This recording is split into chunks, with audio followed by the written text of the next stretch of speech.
기도하겠습니다. 출애굽기 3장 13절부터 15절까지 말씀입니다.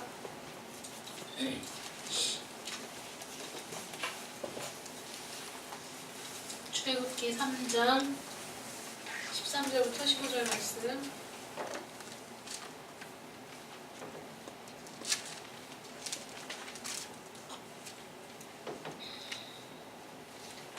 출애굽기 3장 13절부터 15절까지 말씀 봉독해 드리겠습니다.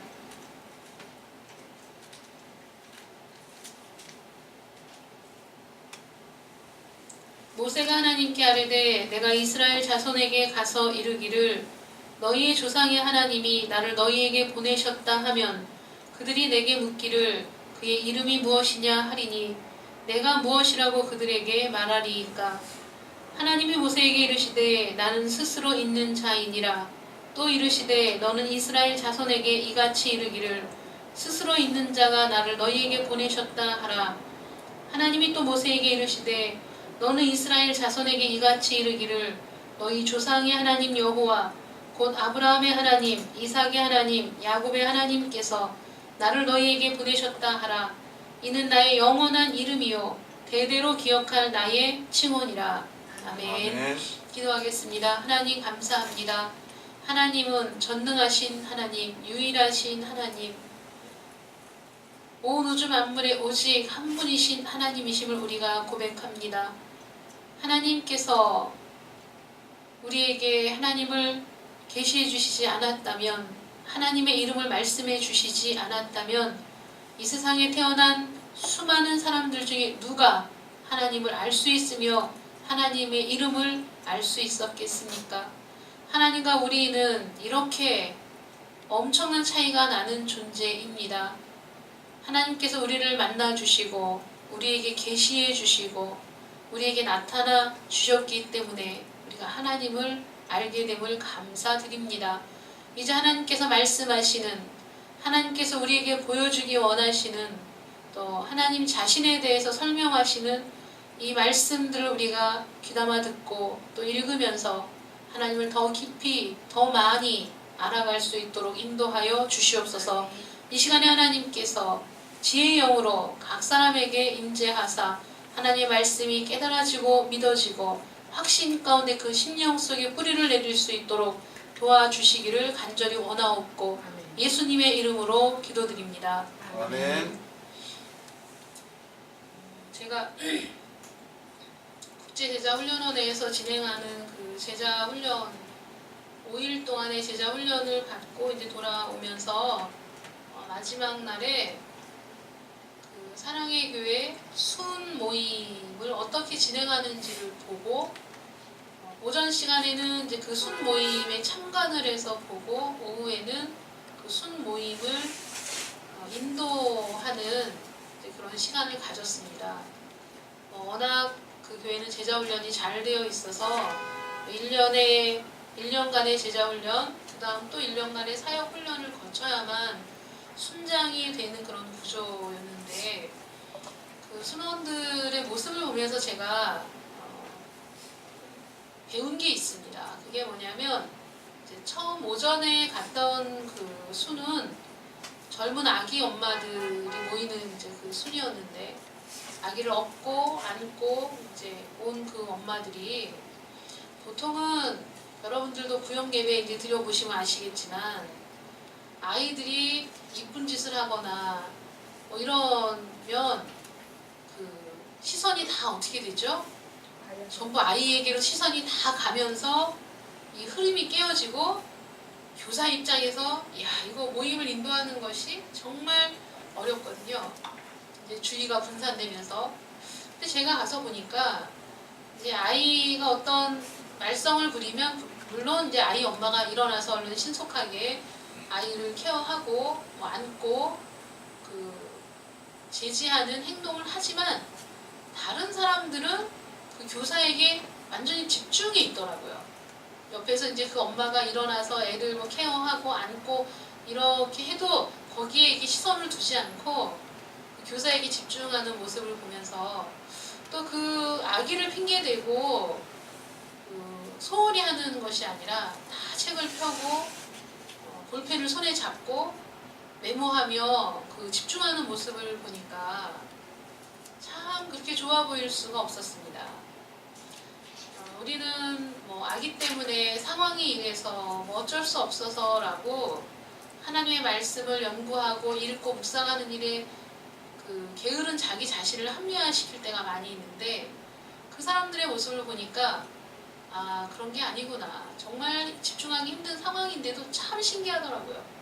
내가 막 소리를 지르고 돌아다니고 이래도 그 아이의 엄마만 움직이지 다른 사람들은 다 이렇게 말씀에 집중하고 있는 그 모습이 참 신기하면서도 부러웠고, 또 하나는 이제 제가 오후에 가서 그 순 모임을 인도하는데, 거기는 연세가 이제 거의 60선에 있으신 분들, 60이 다 되신 분들이었는데, 그 중에 이제 어떤 분이 말씀하시기를 자기가 참 신앙생활을 이렇게 설렁설렁 하면서 교회를 다니고는 있었지만 참 말씀을 많이 몰랐던 것 같다, 이렇게 고백을 하시면서, 그래서 이제부터라도 말씀을 좀 배워야 되겠다, 말씀을 좀 깊이 있게 알아가야 되겠다라고 자기가 결심을 했다는 거예요. 근데 제가 그 모습을 보면서 많은 사람들이 이제 50만 넘어가도 새로운 것을 배우는 것에 대해서 포기하거나 그냥 뭐 이대로 신앙생활 하면 되지, 이제 뭐 이렇게 깊이 알아야 되나, 공부해야 되나, 이런 생각을 하는데, 제가 지난번에도 한번 말씀을 드렸지만 인생이 참 길다는 거죠. 그분들도 남편들이 다 정년퇴직을 하시고 그 정년퇴직을 한 이후에 생기는 문제들로 많이 갈등을 겪고 있는 그런 분들이었는데, 남편이 정년퇴직을 하니까 이제 집에만 계시고, 직장 다닐 땐 그래도 밖에 다니고 이랬는데 정년퇴직을 하니까 밖에 안 나가시고 집에만 계시니까 신경이 쓰인다는 거죠. 그런 그 갈등, 남편은 집에 있는데 이분들은 교회 생활에 열심히시다 보니까 매주 주중에도 교회 일로 바쁘신 거예요. 그러면 집에는 남편이 혼자 있어, 하루 종일. 신경이 쓰인다, 이렇게 얘기를 하셔서 제가 그랬거든요. 우리가 다들 정년퇴직, 옛날엔 정년퇴직을 하면 참 나이가 많고 그 다음에는 할 일이 없는 인생으로 생각을 했지만, 지금은 정년퇴직을 하는 그 나이도 사실 젊고 그 이후로 참 오랜 시간을 보내야 되는데, 그 남은 시간 동안에 우리가 행복하기 위해서는 부부가 서로 사랑하고 섬겨주고 함께하는 시간들을 잘 보낼 때 또 훨씬 행복한 시간들을 보낼 수 있다는 것에 대해서 이제 얘기를 하면서 같이 나누었거든요. 제가 드리고 싶은 말씀은, 여러분들 나이가 어쨌든 간에, 환경이 어쨌든 간에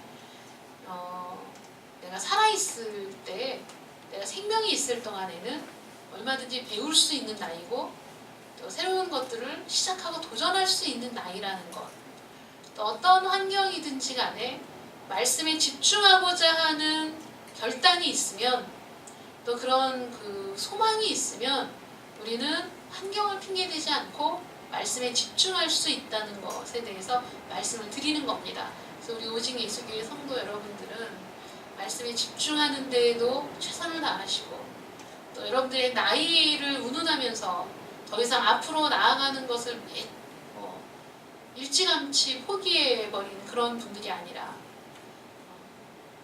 갈렙이 80의 나이에도 불구하고 자신에게 주어진 소명을 완수하는 데 최선을 다했던 것처럼, 자신의 소망과 비전을 이루는 데 있어서 열심을 다했던 것처럼, 여러분들도 여러분들 나이는 충분히 새로운 것을 시도하고 또 성취할 수 있는 나이라는 사실을 염두에 두시고 오늘도 말씀에 집중하시기를 바랍니다. 아멘. 자, 웨스트민스터 소요리 문답에 대해서 우리가 지금 계속해서 하고 있는데, 이거는 지난주에 했지만 또 잊어버렸죠. 우리가 또 잊어버렸어요. 암기하지 않으면 머릿속에서 잘 사라지는데, 그래서 한번 점검하려고 제가 이제 하는 겁니다. 종교개혁이 한창이던 17세기 중반에 영국에서 만들어진 것이고 성인 및 목회 준비생을 교육하기 위해서 좀 더 깊이 있는 내용으로 대오리 문답이 만들어졌습니다. 196개의 질문으로 되어 있죠. 그 다음에 초신자와 청소년들을 교육하기 위한 소요리 문답 107개의 질문과 답으로 이루어져 있습니다.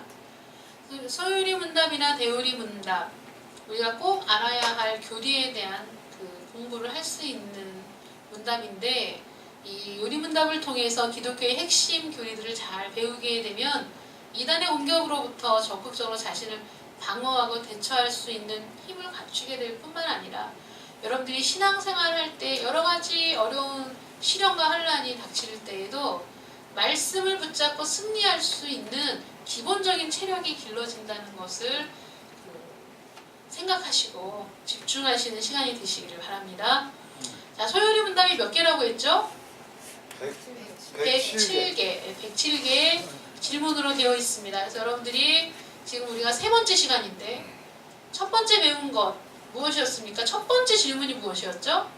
사람의 제일 되는 목적이 무엇이냐? 네, 사람의 제일 되는 목적, 사람의 주된 목적은 무엇이냐? 라는 질문을 통해서 사람이 그냥 자연적으로 발생한 그런 존재가 아니라 목적을 갖고 태어난 존재라는 것에 대해서 이 소요리 문답 제일 첫 번째 질문을 통해서 사람이 뭐냐? 사람은 목적을 가지고 태어난 존재라는 것을 분명히 밝히고 있다는 겁니다. 어떤 목적이냐? 하나님을 영화롭게 하는 것과 영원토록 그분을 즐거워하는 것이 우리 모든 인간의 사람의 주된 삶의 목적이라는 거죠. 근데 첫 번째 이제 가지가 그려졌고 두 번째 가지를 보면 그러면 사람에게 주어진 주된 목적, 중요한 이 목적을 위해서 넌 어떻게 해야 되느냐? 하나님께서는 우리에게 목적을 주셨을 뿐만 아니라 무엇까지 주셨다고요? 방법까지 주셨다는 거죠.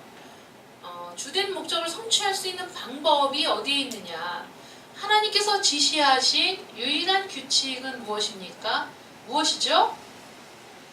성경. 네, 성경입니다. 저거를 꺼야 되지 않을까 싶습니다. 이 따뜻한 졸려요? 공기가 상층부를 감싸면서 졸음이 서서히 눈꺼풀을 누르고 있습니다. 하나님께서 지시하신 유일하신 규칙은 무엇입니까? 성경입니다. 하나님의 말씀이죠. 하나님의 말씀이 어디에 기록되어 있습니까? 성경에 기록이 되어 있다는 거예요.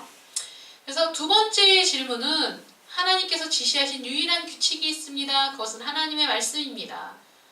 그러면 세 번째 질문은 하나님의 말씀은 어디에 있습니까? 성경에 있습니다. 구약과 신약에 기록되어 있는데 그러면 이 성경이 주로 가르치는 것이 무엇이냐 하는 거죠. 성경은 주로 무엇을 가르치고 있습니까? 여러분 제가 지난주에 그 질문지 드렸죠. 해갖고 오라고. 네. 해갖고 오셨습니까?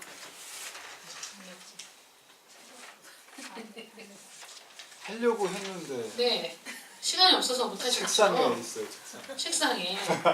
첫 번째 문제가 하나님의 뜻을 인간이 알도록 하기 위해 왜 꼭 성경이 필요할까요? 왜 필요할까요? 그 속에 말씀이 들었으니까. 그 속에 말씀이 들어있으니까. 네, 그거는 조금 피상적인 대답이고 하나님의 뜻을 인간이 알기 위해서 왜 꼭 성경이 필요할까요? 왜 그럴까요? 네, 안 하신 여러분. 우리 신주영 지금 꺼내고 있죠. 그래도 잊어버리지 않고 갖고 와서 다행입니다. 자, 왜 성경이 필요할까요? 장로님.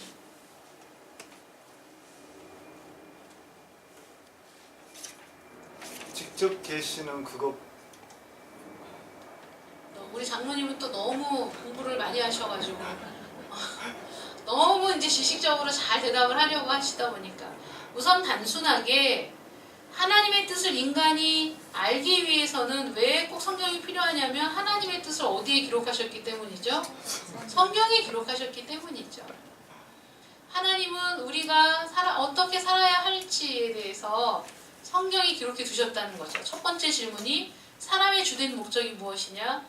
두 번째 질문이 그럼 그 주된 목적을 성취하기 위한 그 방법을 하나님이 지시해 주셨는데 그것은 어디에 있느냐 하는 거죠. 그것이 하나님의 말씀 성경에 있기 때문에 우리가 어떻게 살아야 할지 하나님의 뜻을 성경에 기록해 두셨기 때문에 성경이 꼭 필요한 거죠. 그럼 성경의 핵심 내용이 무엇이냐고 물으면 어떻게 대답할 수 있을까요? 성경의 핵심 내용은 무엇입니까? 우리가 세 번째 질문에서 이거 같이 했거든요. 지난 시간에. 성경의 핵심 내용이 무엇입니까? 하나님의 사랑 이런 거 말고 성경의 유일한 주제가 예수 그리스도 뭐 이런 거 말고 우리가 지난주에 배운 내용이 있습니다. 사람이 하나님에 관하여 믿을 것이 무엇인지 알려주십니다. 그렇죠. 또 하나는 하나님께서 사람에게 요구하시는 의무에 대해서. 네, 맞습니다. 기록한 사람의 장점입니다. 이것이. 그래서 우리 이 세 번째 질문, 말씀은 어디에 있으며 성경이 주로 가르치는 것이 무엇인지에 대해서 성경에 기록이 되어 있고 그 다음에 성경이 주로 가르치는 것은 사람이 하나님에 관해서 믿을 것이 무엇인가에 대한 것, 그 다음에 하나님께서 사람에게 요구하시는 의무가 무엇인가에 대한 것, 이 두 가지가 성경에 기록되어 있다는 거죠. 가르치고 있다는 거예요. 소요리 문답 4번째부터 38번째까지의 질문은 사람이 하나님에 관하여 믿을 것이 무엇인가에 대한 질문들이 깊이 있게 들어가고 있고요. 그 다음에 39문부터 107문까지는 그러면 우리가 하나님께 해야 될 의무는 무엇인가에 대해서 질문하고 있다는 겁니다. 그래서 사람이 하나님에 관해서 믿을 것이 무엇이냐, 그러니까 하나님은 어떤 분이시냐, 하나님은 어디 계시냐, 하나님이 하시는 일은 무엇이냐를 알아야지 우리가 하나님을 또 믿을 수 있는 거 아니겠습니까? 그래서 4번째 질문부터 6번째 질문까지는 하나님에 관한 질문입니다. 하나님에 관한 질문들. 자, 하나님은 도대체 누구신가요? 그리고 하나님은 세 분입니까? 아니면 한 분입니까? 삼위일체가 도대체 무슨 뜻입니까? 하나님과 다른 신들은 어떻게 다른 것일까요? 왜 같은 하나님에 대해서 사람마다 그렇게 생각이 다르죠? 이런 여러 가지 질문들이 우리 안에도 있었고 또 안 믿는 사람들도 이런 질문들을 하는 것을 많이 보게 되는데 우리가 하나님은 도대체 어떤 분이신가 말씀을 통해서 한번 찾아보도록 하겠습니다. 4번째 질문이 하나님은 어떤 분이신가예요. 하나님은 어떤 분이실까요? 우리 주영이는 하나님은 어떤 분이라고 생각하죠? 하나님은 좋은 분. 또 이현숙 권사님은요? 모든 만물을 창조하십니다. 창조하신 창조주. 네. 우리 전용관 수집사님은요? 모르신다고요? 또 우리 전혜정 집사님은? 사랑이 많으신 분. 사랑이 많으신 분. 또 우리 전희정 집사님은?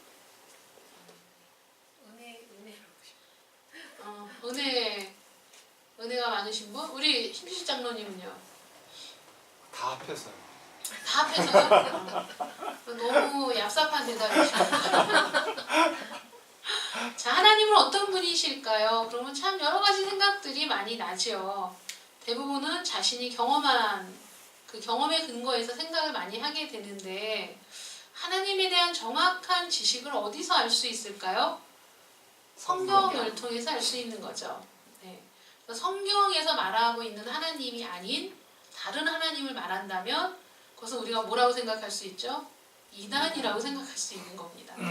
그래서 우리가 성경을 가지고 있으면서 성경을 읽으면서 성경에서 말하는 하나님이 아니라 전혀 다른 하나님을 얘기하고 있는데도 그것이 뭐가 다른지를 모른다면 우리 참 부끄러워해야 될 일입니다. 성경이 말하고 있는 하나님이 스스로 계시하신 하나님은 어떤 분이신가를 우리가 생각해 봅시다. 첫 번째 이제 하나님은 어떤 분이시냐면 하나님은 영이신데 그 무한하시고 영원하시고 불변하는 영이십니다. 하나님은 영이십니다. 어떤 영이시냐면 무한하시고 영원하시고 불변하는 영이시죠. 하나님이 누구신지를 물을 때 너무나 기본적인 질문이기는 하지만 대답하기가 쉽지가 않습니다. 그래서 우리는 하나님이 뭐라고 하시는가에 대해서 성경을 통해서 찾아봐야 되는데, 성경이 말하고 있는 하나님은 이런 분이라는 거예요. 하나님이 영이신데 무한하시고 영원하시고 불변하는 영이시다. 그러면 무엇이 영원하고 불변하고 무한하시냐? 그의 존재 하나하나 생각해 볼까요? 하나님의 존재가 무한하신 분이시죠. 영원하신 분이시고 변치 않으신 분이십니다. 하나님의 지혜 마찬가지죠. 무한하시고 영원하시고 불변하시는 지혜를 갖고 계십니다. 하나님의 권능, 하나님의 거룩하심, 하나님의 공의와 인자와 진실하심, 이 모든 것들이 무한하고 영원하고 불변하신 분 하나님이십니다. 성경이 뭐라고 얘기하고 있습니까? 요한복음 4장 24절 말씀에 하나님은 영이시니 예배하는 자가 영과 진리로 예배할지니라, 이렇게 말씀하고 있죠. 하나님은 영이시라는 거예요. 영이시라는 것은 육체를 갖고 있는 것이 아닌 거죠. 그러면 그 통일교에서 얘기하는 문선명이 하나님 아버지라고 얘기한다면 그것은 맞는 말입니까? 틀린 말입니까? 틀린 말이죠. 하나님은 영이시기 때문에. 또 하나님은 무한하시고 영원하시고 변치 않는 분이신데 죽어요. 하나님이 맞습니까? 아니죠. 하나님의 교회에서 얘기하는 안상홍 이란 분은 이제 죽었습니다. 하나님일까요? 아니죠. 그렇죠.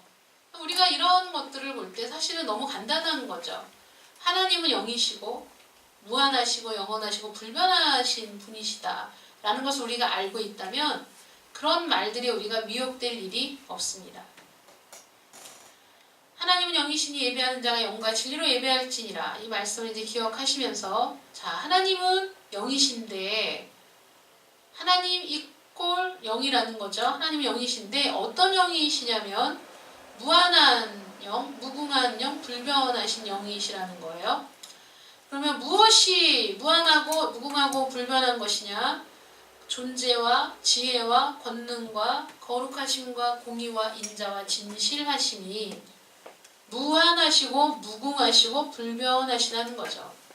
만약에 어떤 사람이 자기 자신을 하나님이라고 주장하는데 그 사람에게서 공의를 발견할 수 없고 인자도 발견할 수가 없고 진실도 발견할 수가 없고, 때로는 진실한 것 같지만 그것이 무한하지도 않고 무궁하지도 않고 변하는 것이라면 하나님이 아니라는 거죠. 너무나 하나님이 많아서, 우리나라에는 예수님도 많고 하나님도 많고 성령님도 많아서 우리가 정말 하나님의 말씀으로 바로 서지 않으면 미혹하는 그 영의 미혹을 받을 수 있습니다. 신천지에서도 이만희 씨가 보혜사 성령이라고 주장하고 있는데, 보혜사 성령도 영이시잖아요.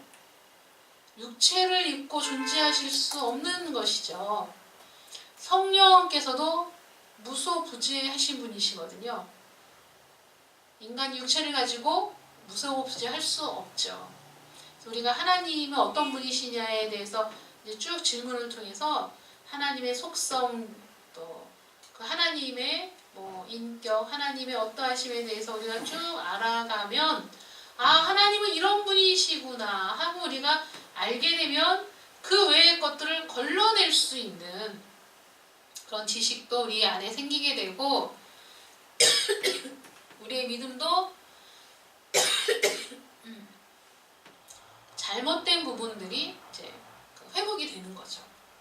우리가 하나님을 잘못 생각하고 있던 부분들도 이제 다 고침을 받게 됩니다. 그러면 무한하다는 것에 대해서 우리 말씀을 한번 찾아보도록 하겠습니다. 하나님은 영이신데 무한한 영이시라는 거죠. 욥기 11장 7절부터 9절까지의 말씀을 한번 보겠습니다. 욥기 11장 7절부터 9절 말씀, 이거 보이십니까? 글? 읽을 수 있겠어요? 네. 네. 자, 우리 그럼 한번 함께 읽겠습니다. 시작. 내가 하나님의 오묘함을 어찌 능히 측량하며 전능자를 어찌 능히 완전히 알겠느냐. 하늘보다 높으시니 내가 무엇을 하겠으며 수월보다 깊으시니 내가 어찌 알겠느냐. 그의 크심은 땅보다 길고 바다보다 넓으니라. 아멘. 욥기 11장 7절부터 9절까지 말씀 보십시오. 하나님의 오묘함을 어떻게 측량할 수 있으며 전능자를 어찌 능히 완전히 알겠느냐. 뭐라는 거죠? 우리는 완전히 알 수 없는 사람이라는 거죠. 측량할 수도 없는 사람. 하나님은 하늘보다 높으시며 하나님은 수월보다 깊으시니 우리가 알 수 있는 인식의 한계를 뛰어넘는 분이시라는 거예요. 우리가 알 수 있는, 우리가 유추해낼 수 있는, 우리가 생각할 수 있는 그 한계를 뛰어넘어 계시는 분이시기 때문에 우리는 도저히 하나님을 우리가 갖고 있는 지식과 지혜로는 도저히 하나님을 그려낼 수 없는, 하나님이 어떤 분이신지를 밝혀낼 수 없는 그런 사람들이라는 거죠. 그러면 무궁하다는 것에 대해서 성경은 또 어떻게 말씀하고 계시냐면 시편 90편 2절 말씀, 시편 90편 2절 말씀 보겠습니다. 함께 읽겠습니다. 시작. 산이 생기기 전 땅과 세계도 주께서 조성하시기 전 곧 영원부터 영원까지 주는 하나님이시니라. 아멘. 자, 무한하다는 것은 그 크기가 한이 없으시다는 거잖아요. 크기가 한이 없으신 분, 온 우주에 충만하신 분이시기 때문에 뭐 하늘 높이 올라가도 거기에 하나님이 계시고 땅 끝까지 내려가도 거기도 하나님이 계시고 우리가 어디에 있든지 간에 그 모든 것을 품으실 수 있을 정도로 무한하신 분이 하나님이시라면 무궁하다는 것은 시간적인 개념에 있어서 시간을 초월하신 분이라는 거죠. 영원 전부터 영원까지 계신 분, 그래서 하나님께는 그 모든 시간이 다 하나님 안에 있다는 거예요. 이거 굉장히 어려운 개념이죠. 왜냐하면 우리는 유한한 존재이기 때문에 영원이라는 것을 이해할 수가 없어요. 아까 그 성윤이가 그런 얘기 했다고 하잖아요. 내가 얼마나 아픈지 아냐고. 정민이가 몰라 이렇게 얘기했는데 사실은 그 대답이 정답이죠. 왜냐하면 내가 그 고통을 경험하기 전에는 그 고통을 모르는 거죠. 우리가 이해를 하려고 애를 쓰지만 얼마나 아프면 그럴까, 얼마나 아프면 저렇게 힘들어할까, 그거를 이해하려고 노력하는 것이지 그게 그 아픔이 내 아픔이고 얼마나 아픈지를 내가 알 수 있다? 이거는 거짓말이죠. 그러니까 하나님이 무궁하시다? 이것을 우리가 이해할 수 있다? 이해 못합니다. 우리는 이해할 수 있는 수준이 아닌 거예요. 영원이라는 것을 여러분 이해하실 수 있습니까? 영원? 영원이 어떤 것인지 여러분 이해하실 수 있겠어요?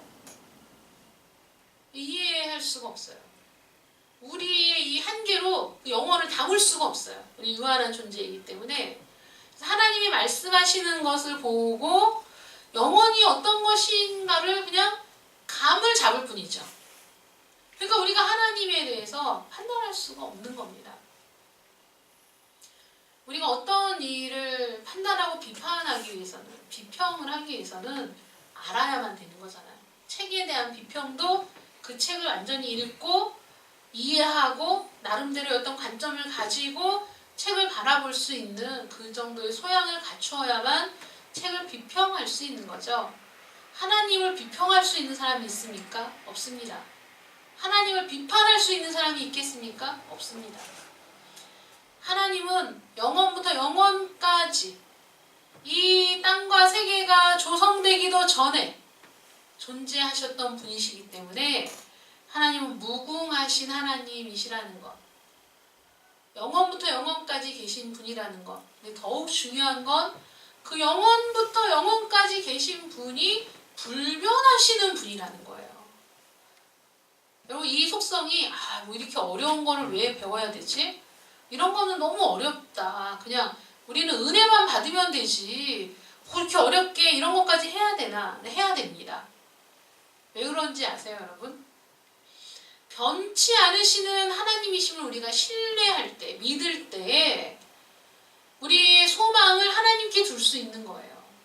왜냐하면 우리 하나님은 절대 요동하지 않으시는 분이고 절대 변치 않는 분이라는 믿음이 있을 때 하나님 앞에 내 모든 걸 걸 수 있는 거 아니겠습니까? 바다에 보면 등대가 있어요. 등대에서 불을 밝히면서 안개가 자욱해도 깜깜한 밤에도 그 등대를 보고 배가 그것을 목표로 나아갑니다. 등대는 거기 고정되어 있고 그 자리에서 계속해서 빛을 비추어 주기 때문에 내가 지금 한 치 앞도 볼 수 없는 칠흑 같은 어두운 밤바다를 오직 그 등대의 불빛을 의지해서 그리 갈 수 있는 거거든요.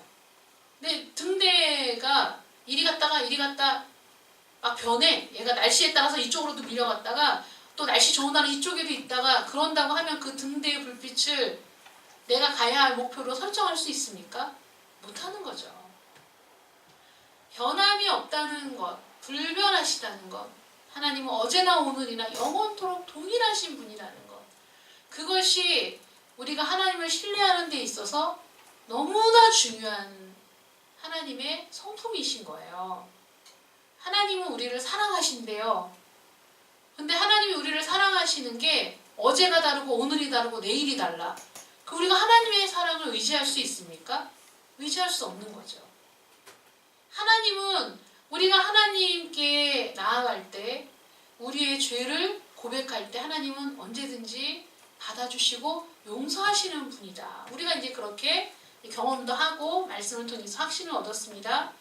그런데 그 하나님이 우리처럼 우리는 이제 아이들을 양육할 때 우리가 기분이 좋을 때는 우리 아이들이 잘못할 때도 그냥 넘어가주고 우리가 기분이 나쁠 때는 똑같이 잘못했는데도 막 화내고 야단치고 그런 실수를 저지르잖아요.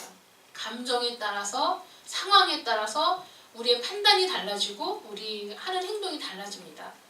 만약에 하나님이 그런 분이시라면 우리는 하나님 앞에 우리의 죄를 들고 갈 때 얼마나 불안하겠어요. 하나님이 기분 나쁘신 건 아닐까? 하나님이 또 지금 화가 나 계신 건 아닐까? 이거 하나님이 어떤지 모르는데 이거 내가 하나님께 죄를 고백해도 되는 거야? 안 되는 거야? 여러분 고민되지 않겠어요? 근데 하나님은 변함이 없으신 분이세요. 하나님은 영원부터 영원까지 우리를 사랑하신대요. 하나님은 우리가 죄를 고백하는 걸 기뻐하신대요. 우리가 그걸 믿기 때문에 언제든지 우리가 하나님 앞에 우리의 죄를 고백할 수 있는 거지. 하나님이 왔다 갔다 변덕이 죽 끓는 분이시다. 그러면 우리는 하나님을 신뢰할 수가 없는 거죠. 여러분 우리는 하나님의 어떤 분이시길래 하나님을 믿을 수 있는 것일까요? 이것이 이 무한하시고 무궁하시고 불변하신 분이라는 데 대해서 우리가 신뢰를 한다는 거예요. 내가 믿는 하나님은 어떤 하나님이시냐? 하나님은 무한하신 분이야. 하나님은 무궁하신 분이야. 하나님은 영원토록 변함이 없으신 분이야. 여러분 왜 영원토록 변함이 없으신지 아세요? 하나님은 변치 않으시는 분이신데 변치 않으시는 분이 영원부터 영원까지 계시거든요. 그러니까 우리가 영원토록 변함이 없으신 하나님 이렇게 말하는 거예요. 영원히 변함이 없으셔. 어제나 오늘이나 내일이나 동일하신 분이라고 우리가 말할 수 있는 겁니다. 하나님이 영원토록 변치 않으시는 분이시기 때문에 무엇이 변치 않으시냐면 우리를 사랑하시는 그 사랑이 변함이 없으시고 우리를 지키시겠다는 약속이 또 변치 않으시는 거예요. 우리와 함께 하시겠다는 약속이 언제나 동일하게 유효한 거예요. 얼마나 감사합니까? 우리는 하나님을 알면 알수록 너무 감사한 것 뿐이에요. 우리가 하나님의 은혜와 하나님의 사랑을 믿지 못한다면 우리는 하나님 앞에 회개할 수도 없고 하나님을 의지할 수도 없고 내 마음이 무너지고 낙심되어서 정말 갈 데가 없을 때 하나님께도 갈 수가 없다는 거예요.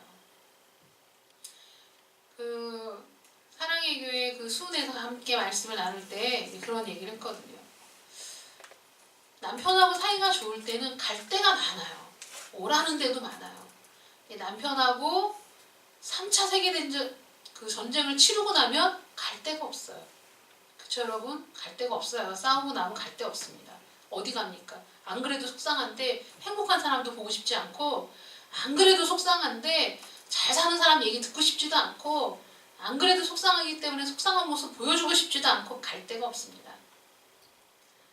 우리가 그렇게 어떤 상황에서는 정말 오도 가도 할 수가 없이 너무 비참하고 괴롭고 외로울 때가 있는데, 그럴 때에도 변함없으신 분이 한 분 계시잖아요. 하나님.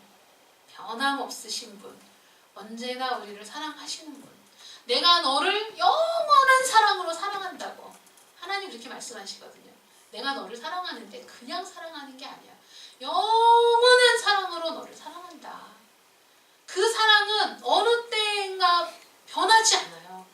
여러분 우리가 자녀를 사랑하고 남편을 사랑해도 우리의 사랑이 언제나 동일합니까 여러분? 언제나 변함이 없습니까? 언제나 한결같이 사랑합니까? 사람이 아니죠.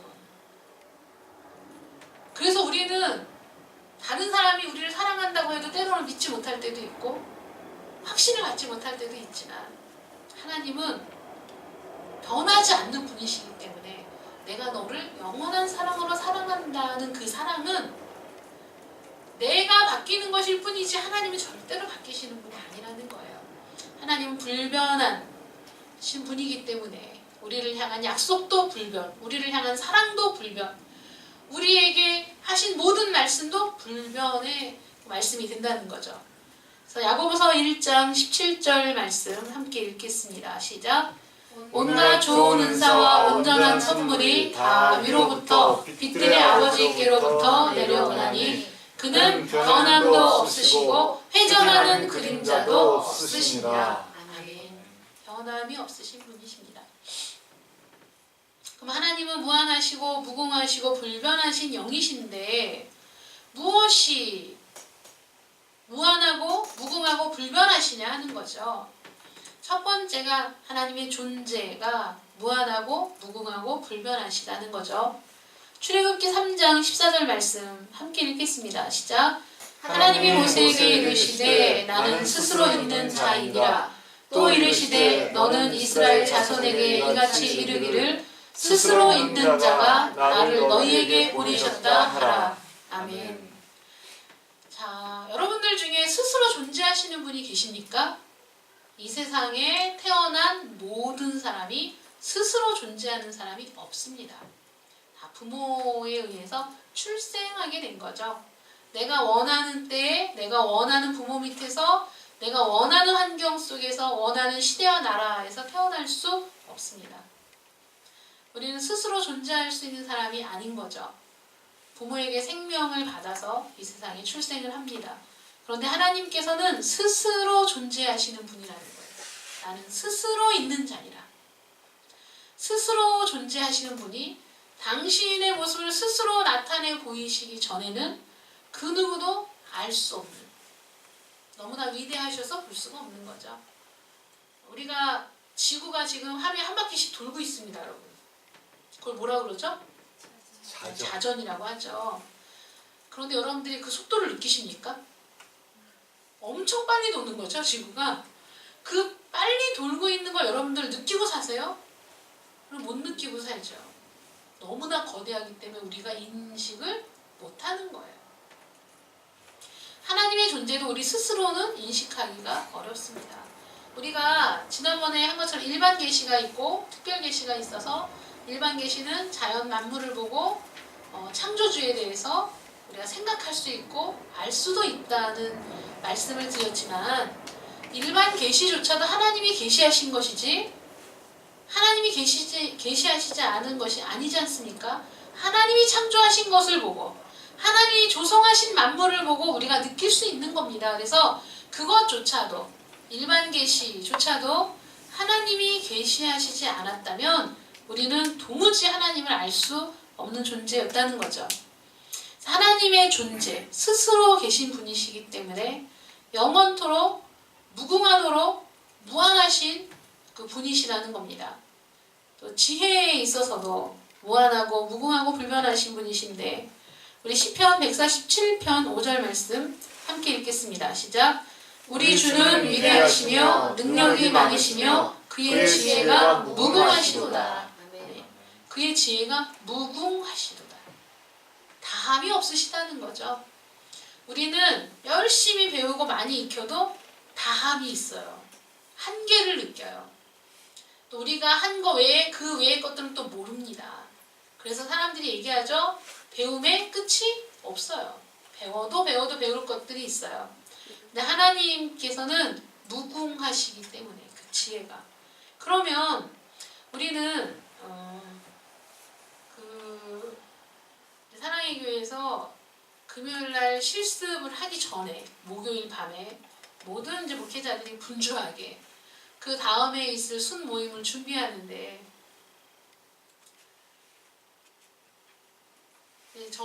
저에게 이제 같이 하자고 하시는 분들이 여럿 있어서 우리가 함께 이제 준비를 했습니다.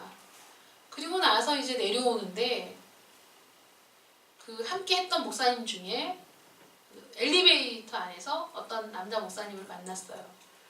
이제 그때까지 모르는 거예요. 5일째가 되도록 같은 공간 안에서 그 세미나를 하면서도 이제 못 봤는데 거기서 만난 거예요. 인사를 하고 이제 그분이 내렸는데 하는 얘기가 저 양반이 뭐 연세대학 나와가지고 엄청나게 똑똑한 분이라고 막 이랬더니 그러면 저 사람한테 배울 걸 이렇게 얘기하더라고요. 엄청 똑똑하다고 하니까 그럼 저분한테 그거를 배웠어야 되는데 뭐 이렇게 얘기하는데 우리는 나보다 지혜로운 사람, 나보다 똑똑한 사람이라면 우리가 기꺼이 요청하죠. 가르쳐달라고. 또 삶의 지혜가 아주 탁월하신 분에게는 삶의 지혜를 배우러 가기도 합니다. 그런데 사람은 한계가 있는 지식일 뿐이지만 하나님은 무궁한 지혜, 다함이 없는 지혜를 갖고 계신 분이니까 우리가 사실은 우리 삶의 문제를 누구에게 가져가야 되겠습니까? 하나님께 가져가야 되죠. 하나님은 우리의 삶을 이미 다 아시고 모든 시간 속에 우리 하나님 계시기 때문에 우리의 과거도 우리의 현재도 우리의 미래도 아시는 유일하신 분이 하나님이시라는 거죠. 하나님께 우리 인생을 맡기기에 조금도 부족함이 없는 분이 우리 하나님이시라는 거예요. 또 하나님은 권능에 있어서도 무한하고 무궁하고 불변하신 분이신데 우리 요한계시록 4장 8절 말씀 함께 읽겠습니다. 시작. 내 생물은 각각 6날개를 가졌고 그 안과 주위에는 눈들이 가득하더라. 그들이 밤낮 쉬지 않고 이르기를 거룩하다 거룩하다 거룩하다 주 하나님 곧 전능하신 이여 전에도 계셨고 이제도 계시고 장차 오실 이시라 하고. 아멘. 주 하나님 곧 전능하신 이여. 전능하시다. 모든 능력이 아주 충만하신 분이시죠. 못할 일이 없으신 분이시죠. 나면서부터 보지 못하는 사람도 보게 하실 수 있는 분. 창조의 주님이시죠. 그 창조의 하나님은 전에도 계셨고 이제도 계시고 장차 오실 분.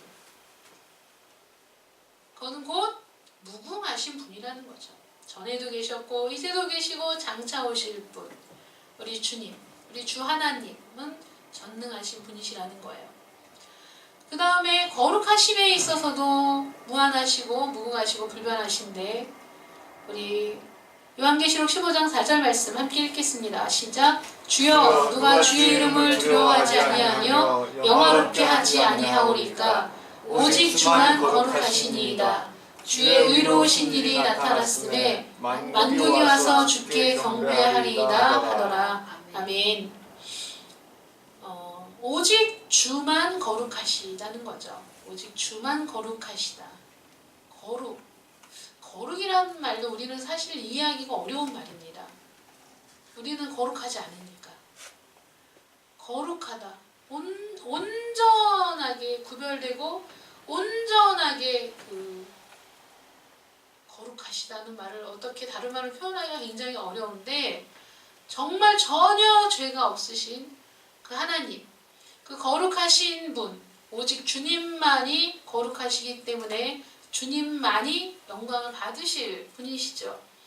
주님의 의로우신 일이 나타났을 때 만국이 와서 주께 경배하는 일이 이제 장차 또 오게 될 텐데 우리 하나님의 거룩하심은 영원토록 지속되는 속성입니다. 어느 한순간만 거룩하신 것이 아니라 영원토록 무궁하게 변치 않고 거룩하신 분이시라는 거죠. 공의와 인자와 진실하심도 우리 출애굽기 34장 6절부터 7절까지 말씀 보겠습니다. 시작. 여호와께서 그의 앞으로 지나시며 선포하시되 여호와라 여호와라 자비롭고 은혜롭고 노하기를 더디하고 인자와 진실이 많은 하나님이라. 인자를 천대까지 베풀며 악과 과실과 죄를 용서하리라. 그러나 벌을 면제하지는 아니하고 아버지의 악행을 자손 3, 4대까지 보응하리라. 아멘. 하나님의 공의는 우리가 생각하는 정의와는 많이 다릅니다. 우리가 하나님의 공의를 조금 이해할 수 있는 게 이제 정의라는 것인데 공의는 사법적으로도 완전 무결하신 거죠. 법정에서 사용하는 용어인데 옳고 그름을 하나님의 공의를 실행하실 그날에는 하나님의 공의 앞에 설 수 있는 사람이 사실 아무도 없습니다. 하나님의 인자하심이 아니라면 하나님의 긍휼이 아니라면 하나님 앞에 설 수 있는 사람이 없는데 오늘 이 출애굽기 34장 6절부터 7절까지 말씀 보시면 여호와라 여호와라 자비롭고 이거는 하나님이 선포하시는 거예요. 하나님은 당신이 여호와라는 거예요. 여호와라 여호와라 자비롭고 은혜롭고 노하기를 더디하고 인자와 진실이 많은 하나님이라. 이거는 하나님이 당신 자신을 지금 말씀해 주시는 거거든요. 어떤 하나님이시냐? 자비롭고 은혜로운 하나님이라는 거죠. 노하기를 더디하는 하나님이시래요. 아우 이렇게 우리 속된 말로 귀신은 뭐하나 저 인간 안 잡아가고 이런 말 하잖아요. 너무 괴롭게 하는 사람, 너무 힘들게 하는 사람을 그렇게 얘기하는데 아니 왜 하나님 악한 사람들은 저렇게 잘 사는 것 같고 이렇게 열심히 하나님을 섬기고 하는 사람은 왜 이렇게 어렵습니까? 할 때 하나님이 노하기를 더디하는 은혜라는 것을 여러분 기억하시기 바랍니다. 이거는 악인들에게만 주어지는 은혜가 아니라 우리에게도 동일하게 주어지는 은혜죠. 우리가 얼마나 더러운 생각들, 악한 생각들, 그런 마음들을 품을 때가 얼마나 많습니까? 우리가 조그마한 악을 행할 때마다 하나님이 진노의 불칼을 들고 나타나신다면 이 세상에 살아있을 사람이 아무도 없습니다. 하나님은 한 사람이라도 더 구원받기를 원하시기 때문에 길이 지금 참아주시는 중이시죠. 노하기를 더디해 주시는 것이 우리에게 참 은혜라는 거예요. 인자와 진실이 많은 하나님이라는 거죠. 얼마나 인자와 진실이 많으신지 인자를 천대까지 하나님을 잘 섬기고 믿는 사람의 천대의 후손까지 하나님이 은혜를 베푸시고 과실과 죄를 용서하신대요. 그러나 벌을 면제하지는 않으시는 이것이 사실 공의거든요. 사랑하시지만 죄를 용서하시지만 그 벌을 면제하지는 않으시는 그것이 이제 하나님의 공의인데 십자가는 하나님의 공의와 하나님의 인자와 사랑이 그대로 드러난 것이 십자가입니다. 하나님의 공의를 통해서 예수님은 십자가에서 죽으셔야 했고 또 그 예수님이 십자가에 죽으심을 인해서 모든 사람에게 하나님의 자비와 사랑과 은혜가 베풀어지는 그 사건이 바로 십자가의 사건입니다. 그래서 하나님은 영이신데 정리해 볼까요? 하나님은 영이십니다. 어떤 영이시라고요? 무한하시고 영원하시고 불변하시고 그렇죠. 무한하시고 영원하시고 불변하신 영이시라는 거죠. 그러면 무엇이 무한하고 영원하고 불변한 것입니까? 하나님의 존재와 지혜와 권능과 거룩하심과 공의와 인자와 진실하심이 무한하시고 영원하시고 불변하신 영이시라는 거죠. 그럼 하나님께 눈, 코, 귀 이런 것이 있을까요? 일단 표현은 돼 있습니다. 네, 표현 들으신다, 보신다, 뭐 이런 표현들이 있으시죠. 뭐 하나님이 팔로 안으시고 뭐 이런 표현들, 뭐 발등상 이런 표현들이 있지만 하나님께는 눈, 코, 귀 이런 것이 있을까요? 없을까요? 없습니다. 없습니다. 하나님이 영이시잖아요. 없습니다. 그럼 이런 표현들이 왜 있을까요? 우리가 어린아이를 가르칠 때 어린아이 눈높이를 맞추어서 그 아이가 생각할 수 있는 그 한계 안에서 설명하고 가르치는 것처럼 하나님께서는 이제 우리가 이해할 수 있는 방법, 우리가 우리 육체를 갖고 있기 때문에 본다는 거, 듣는다는 거, 또 손으로 무언가를 한다는 거, 간다는 거, 이런 건 우리가 이제 금방 이해할 수 있잖아요.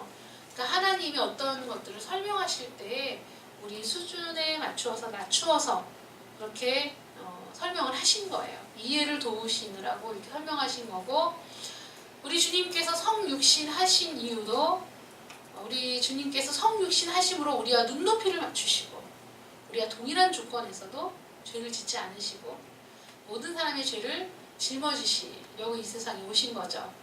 하나님께 눈, 코, 귀 이런 것이 있을까요? 없습니다. 없습니다. 그럼 하나님의 형상을 따라 지음 받았다는 말은 무엇일까요?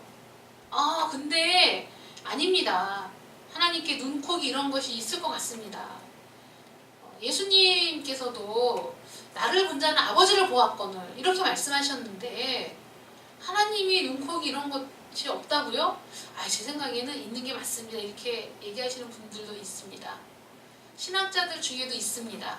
하나님의 형상을 따라 지음받았다는 것은 그 모습대로 지음받은 것이다. 이렇게 주장하시는 분이 있는데 대체로 우리가 주로 이제 모아진 생각은 그겁니다. 하나님의 형상이라는 것이 하나님의 그 모습, 이미지가 아니라 하나님의 성품, 하나님의 속성, 하나님의 성향 이런 것들을 닮은 존재로 만드셨다는 거예요. 그래서 성실하심, 또 사랑, 또는 공의, 또는 권능 이런 부분에 있어서 사람에게도 하나님의 그러한 속성을 집어넣어서 만든 존재. 그래서 우리는 그 속성이 같은 사람하고 대화가 되는 거죠. 교제를 할 수 있는 거잖아요. 그러니까 하나님이 우리를 하나님과 교제할 수 있는 존재로 만드신 거죠. 하나님과 공유하고 있는 속성들이 있습니다. 우리 안에. 동물들이 있을까요? 동물들은 없습니다. 오직 유일하게 사람만 하나님의 속성을 공유하고 하나님과 교제할 수 있는 존재로 하나님이 만드셨다는 거예요.